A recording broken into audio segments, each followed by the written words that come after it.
വേഗം നടക്ക്. ഏറ്റ് ചേച്ചി. നീ എന്താ മോളെ ഇവിടെ? നിനക്ക് നിന്റെ അനിയനും സുഖം തന്നെയല്ലേ? അച്ഛൻ ഇങ്ങോട്ട് വരരുതെന്ന് എത്ര വട്ടം ഞാൻ പറയണം? അച്ഛൻ ഇവിടെ തന്നെ കാണുമെന്ന് എനിക്ക് തോന്നിയത് എത്ര നന്നായി. അല്ലെങ്കിൽ ഇന്ന് 4 കാലില് വീട്ടിലെത്തിയേനെ. അല്ല മോളെ, നിന്റെ അച്ഛൻ മനഃപൂർവ്വമല്ല. ഗോപാലേട്ടനൊന്നും മിണ്ടണ്ട. ഇനിയിപ്പോ ഗോപാലേട്ടന് വെളുപ്പിന് 5:45 മെയിലിന് കൊടി പൊക്കിയാ പോരെ? അത് മതി, അത് മതി. അപ്പൊ ഗോപാലേട്ടന് ഞങ്ങളുടെ കൂടെ പോരെ, ഞങ്ങൾ വീട്ടിലാക്കിയേക്കാം. വെളുപ്പിനെ വിളിച്ചുണർത്താൻ ഞങ്ങൾ സരോജിനി എടുത്ത് ഏർപ്പാട് ചെയ്യാം, അല്ലടാ? ഞാൻ രണ്ടാൾക്കും ഒരു തുള്ളി പോലും കൊടുത്തിട്ടില്ല കാക്കക്കുട്ടി. കൊടുത്തിരുന്നേലേ ഞങ്ങൾ ഈ ചട്ടിക്കെല്ലാം ചവിട്ടി പൊട്ടിച്ചേനെ. ഇങ്ങോട്ട് നോക്ക്, ഇങ്ങോട്ട് നോക്കിയേന്ന് എടുത്തോണ്ട് പോടാവരെ. പോടാ.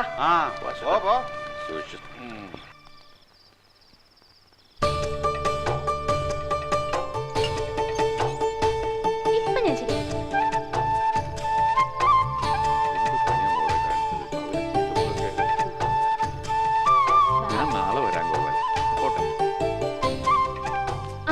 സരോജിനി എടുത്തി ഗോപാലേട്ടന് ഞാൻ കയ്യോടെ പിടികൂടി.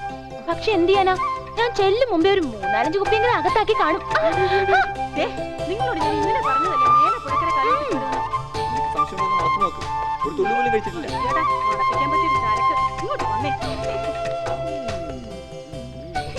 എന്നെ കൊണ്ട് ഇതൊക്കെയല്ലേ പറ്റൂ. ഇനി അവരെ അവരുടെ പാടായി.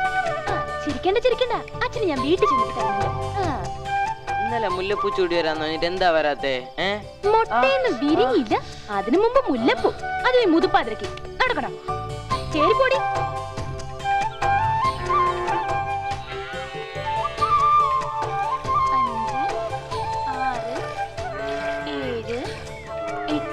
ഒമ്പത് 10 11 12 മൊത്തം 15 പേരുണ്ട്. എന്നിട്ട് ദിവസം ഇടുന്നതോ 12 മുട്ട. തവിടും പിണ്ണാക്കും വെട്ടി വിഴുങ്ങുമ്പോ ആർക്കും ഒരു പിശുക്കും ഇല്ലല്ലോ. അല്ല, എന്തിനാ നിന്നൊക്കെ പറയുന്നേ? ആ അറവുകാരൻ ചെറിയാൻ 1ക്ക് 25 രൂപ വെച്ച് വില പറഞ്ഞതാ. അപ്പൊ ഞാൻ ഊഹൂന്ന് മൂളിയതാ നിനക്കൊക്കെ എത്ര വളായത്. ദേ ചീത്ത പറയുമ്പോ തിരിച്ചു ചീത്ത പറഞ്ഞാണ്ടല്ലോ. എനിക്കൊന്നും മനസ്സിലാവില്ലെന്ന് കരുതരുത്.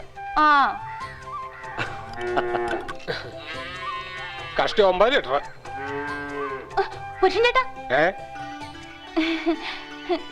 ഒന്നുകൂടി കറന്നു നോക്കൂ. ഇനി കറന്നാ ചോര വരും. ചോര കറന്ന എനിക്ക് ശീലല്ല. ഓക്കെ. ബ്രോക്കർ കുഞ്ഞാപ്പിയുടെ തലയിൽ കല്ല് മഴ പെയ്യത്തേ ഉള്ളൂ. രാവിലെ 15 ലിറ്റർ, വൈകിട്ട് 10 ലിറ്റർ. എന്തൊക്കെ പറഞ്ഞതിന് എന്റെ തല കെട്ടിവെച്ചത്. പിള്ളയാടെ അമ്മാവന്റെ കടയില് പാല് വെക്കാൻ ഓർഡർ ഉണ്ട്. അതാ ഒരു സമാധാനം.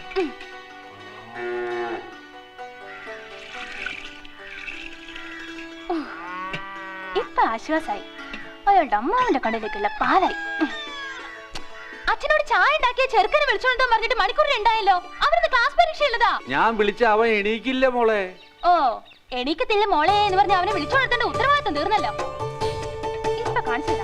അവനാണ് ആസനത്തിൽ സൂര്യൻ ചൂടിച്ചാൽ എണീക്കത്തില്ല. ദേവാ, എണീക്കണം, എണീക്കാൻ. ചേച്ചി എന്നെ വിളിച്ചത് നന്നായി, അല്ലേ ഞാനങ്ങ് ഉറങ്ങിപ്പോയനെ. അവന്റെ ഒരു വേഷം കെട്ടില് പോരുന്ന് പഠിക്കണം.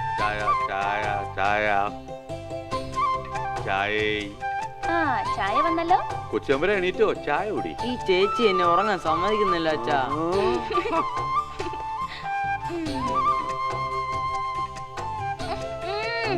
അച്ഛൻ ഇന്നും പാലും പഞ്ചസാരയും ചായപ്പൊടി ഒന്നിച്ചിട്ട് തിളപ്പിച്ചല്ലേ? എളുപ്പമുണ്ടല്ലോ.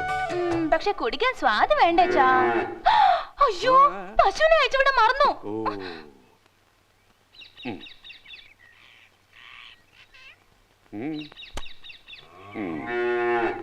ദേ, അഴിച്ചു വിടുന്നൊക്കെ കൊള്ളാം. എന്റെ കപ്പയും വഴിയൊന്നും തൊട്ടു പോകരുത്.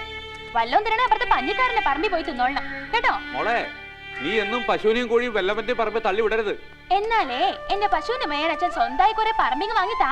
എടി, ആ പഞ്ഞിക്കാരനെങ്ങാനും ലീവില് വന്നാ നിന്റെ പശുവിന്റെയും കിടാവിന്റെയും എല്ല് ബാക്കി കിട്ടില്ല. 10-12 വർഷമായിട്ട് പട്ടാളത്തുനിന്ന് ലീവ് കിട്ടാത്ത ആളാ. പറമ്പി പശുകറി എന്ന് പറഞ്ഞ ഉടൻ ലീവ് കിട്ടാ. നീ ധൈര്യമായി പോയി മേഞ്ഞോടി. മര്യാദക്ക് പോയിരുന്നു പഠിച്ചോ, അല്ലെങ്കിൽ അവളെ ചീത്ത കേൾക്കും. പറഞ്ഞില്ലാന്ന് വേണ്ട. എന്റെ കാര്യം വിടും. അച്ഛന് ചീത്ത കിട്ടാ നോക്കിയാ മതി. ഓ,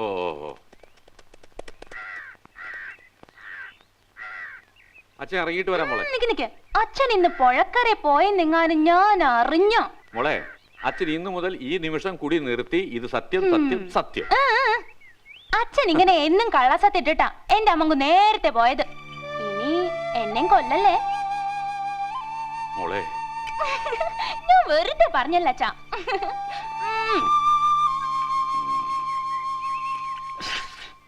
സ്കൂളിൽ കൊണ്ടുവരാനുള്ള മുട്ട പറിച്ചിട്ടില്ലേ ചേച്ചി?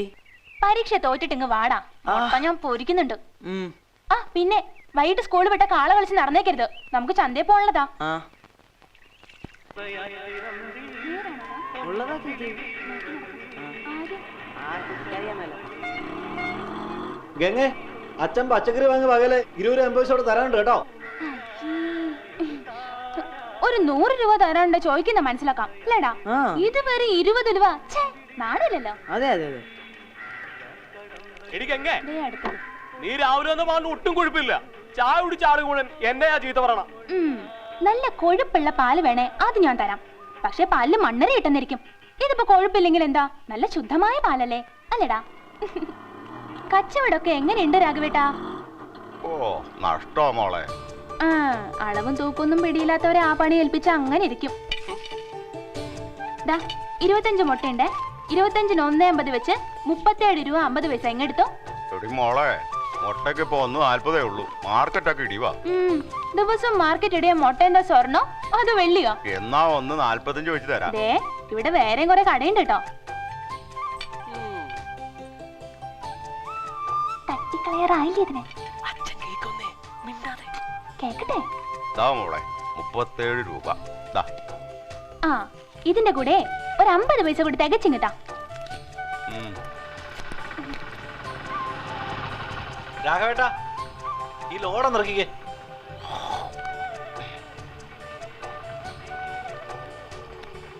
ഗംഗ ഇതുവരെ മറുപടി ഒന്നും പറഞ്ഞില്ല. ഞാൻ പറഞ്ഞല്ലോ, ഞാനിപ്പോ ഒരു വീടിന്റെ അമ്മയാ.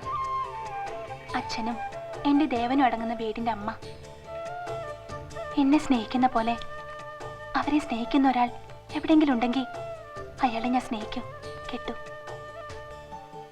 അതിനപ്പുറം ജീവിതത്തെക്കുറിച്ചൊന്നും ഞാൻ ആലോചിക്കുന്നില്ല. ഗംഗെ, എനിക്കതിന് കഴിയില്ലെന്നാണോ നീ വിചാരിക്കുന്നത്? എങ്കിൽ വീട്ടിൽ വരൂ, അച്ഛനോട് സംസാരിക്കൂ. അല്ലാതെ പ്രേമിച്ച് നടക്കാനൊന്നും ഗംഗ കിട്ടില്ല. അച്ഛനെയും ദേവനെയും വേദനിപ്പിക്കുന്ന ഒന്നും ഞാൻ ചെയ്യില്ല. ചേച്ചി പോവാം, വാ. ചേച്ചി എന്താടാ?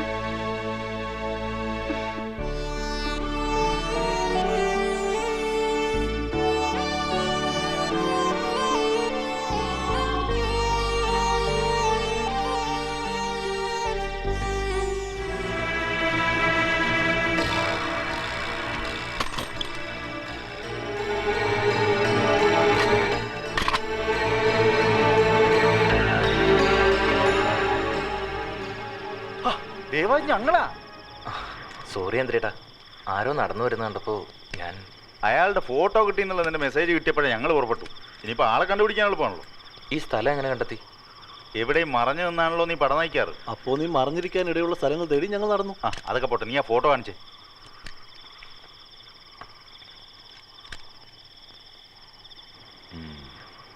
ആള് കേട്ടതിനേക്കാൾ കരുത്തനാ, കൂർമ്മ ബുദ്ധിയാ. ഒറ്റ നോട്ടത്തിൽ തന്നെ അറിയാം. എന്തായാലും നീ പേടിക്കണ്ട, ഞങ്ങൾ തപ്പിയെടുത്ത് തരാം. ഒന്നുമില്ല, ഇട്ടാവട്ട വില്ലേജ് തപ്പിയാൽ മതിയല്ലോ. അല്ലാതെ നമ്മുടെ സിറ്റിയിലെ പോലെ. ഇവിടെ വന്നപ്പോ മുതൽ എന്തോ ഒന്നും അത്ര എളുപ്പമല്ലെന്നൊരു തോന്നൽ. ഇയാള് വീട് വിറ്റെങ്ങോ പോയെന്നറിയാം, പിന്നെ ഒന്നും എനിക്കറിയില്ല. വീട് ആർക്കാ കൊടുത്തത്? അതാ തെക്കൻ കടലിൽ ചെട്ടിയാർക്കാ. അധികകാലം അയാളോ വീട്ടിൽ താമസിച്ചില്ല. ഈ ചെട്ടിയാരിപ്പോ അവിടെ ഉണ്ട്. എന്തിനപ്പോ ചെട്ടിയാരെ അന്വേഷിക്കണേ? അത് പറഞ്ഞാ നിനക്ക് മനസ്സിലാവില്ല. പോവാം.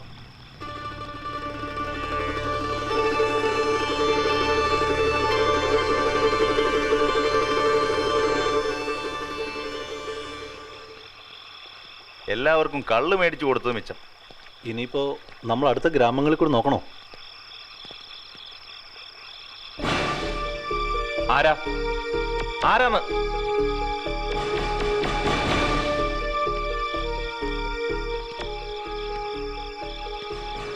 ആരാ? എന്തിനാ ഞങ്ങളുടെ പിറകെ വന്നത്?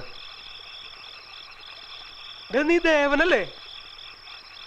ഇങ്ങോട്ട് നോക്കിയേ. നിനക്കെന്നെ മനസ്സിലായില്ലേ? ജോസഫടാ ഞാൻ. പുഴക്കര വാറ്റ് നടത്തിയിരുന്ന ഉണ്ടച്ചാമ്പറമ്പിൽ തോമസിന്റെ മകൻ ജോസഫേ. നിങ്ങൾ ഉദ്ദേശിക്കുന്ന ആളല്ല ഞാൻ. ഇത് നീ തന്നെയാ. അല്ലാതെ ആരാ അയാളെ തേടി വരാൻ?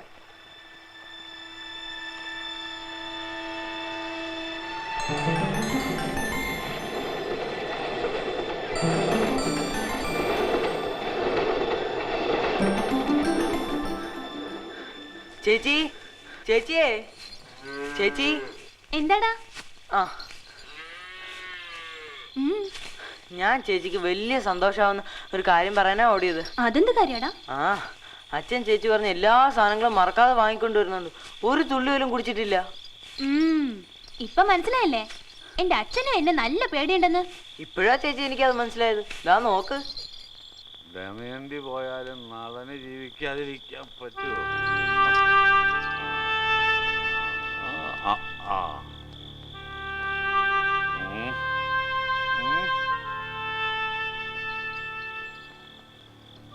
എന്താടാ രണ്ടുപേരൊന്നും മിണ്ടാത്ത? അരി സാധനങ്ങൾ എവിടെ? അരിയും സാധനങ്ങൾ വാങ്ങാൻ കാശ് വേണ്ടേ? കടം തരാൻ നിന്റെ അപ്പനിരിക്കണ കടയിൽ. കാശല്ലേ അച്ഛന്റെ കൈ തന്നയച്ചത്? അത് പോയില്ലടി. അതെങ്ങനെ പോയി? അതൊരു കഥയാടി, കേട്ടാൽ നീ കരഞ്ഞു പോകും. ഇത്രയും പ്രായമായിട്ട് നിന്റെ അച്ഛൻ കരഞ്ഞു പോയി. അതെന്ത് സംഭവം അച്ഛാ? എടാ മോനെ, അരിയും സാധനങ്ങളും വാങ്ങാൻ വേണ്ടി ഞാൻ കേശവൻ നായരുടെ കടയിൽ പോയി. അരിയും സാധനങ്ങളും വാങ്ങാൻ വേണ്ടി ഞാൻ കേശവൻ നായരുടെ കടയിൽ പോയി. അപ്പോഴാ അറിയുന്നത് കേശവൻ നായരുടെ ഭാര്യ കടയിൽ സാധനങ്ങൾ എടുത്തു കൊടുക്കാൻ നിൽക്കുന്ന സുബ്രഹ്മണ്യന്റെ കൂടെ ഒളിച്ചോടി പോയിന്ന്. പിന്നെ ഞാനും കേശവൻ നായരും കൂടി സുബ്രഹ്മണ്യനെ തപ്പായിറങ്ങി. അപ്പോഴാ പുഴക്കര നിന്ന വേലപ്പൻ പറഞ്ഞത് അവർ രണ്ടുപേരും കൂടി മദിരാശിക്ക് തീവണ്ടി പിടിച്ചെന്ന് കേട്ടിട്ട് എൻ്റെ ചങ്ക് പൊട്ടിപ്പോയി. പിന്നെ ഒന്നും ആലോചിച്ചില്ല. അരി നാളെ ആയാലും മേടിക്കാലോ. ഭാര്യ പോയാലുള്ള വിഷമം തീർത്താ തീരുവോ? എത്ര സന്തോഷായിട്ടാന്നറിയോ കേശവൻ നായർ വീട്ടിൽ പോയത്. അരി നാളെ വാങ്ങിക്കാലോ. കഴിഞ്ഞ ആഴ്ചയിൽ ഇതേ കേശവൻ നായരുടെ ഭാര്യയല്ലേ ഒളിച്ചോടി പോയത്? അങ്ങനെ സംഭവിച്ചോ? അങ്ങനെയാണോടാ? അച്ഛാ, ഞാനൊന്നും പറയുന്നില്ല. പക്ഷെ അച്ഛനൊന്നും ഓർക്കണം, എന്റെ പ്രായത്തിലുള്ള ഒരു കുട്ടിയും ഈ നേരത്തെ ചന്തയിൽ പോവില്ല അത്താഴത്തിന് അരി വാങ്ങാൻ. അച്ഛനിങ്ങനെ ഉത്തരവാദിത്തമില്ലാതെ തന്നെ പെരുമാറണം.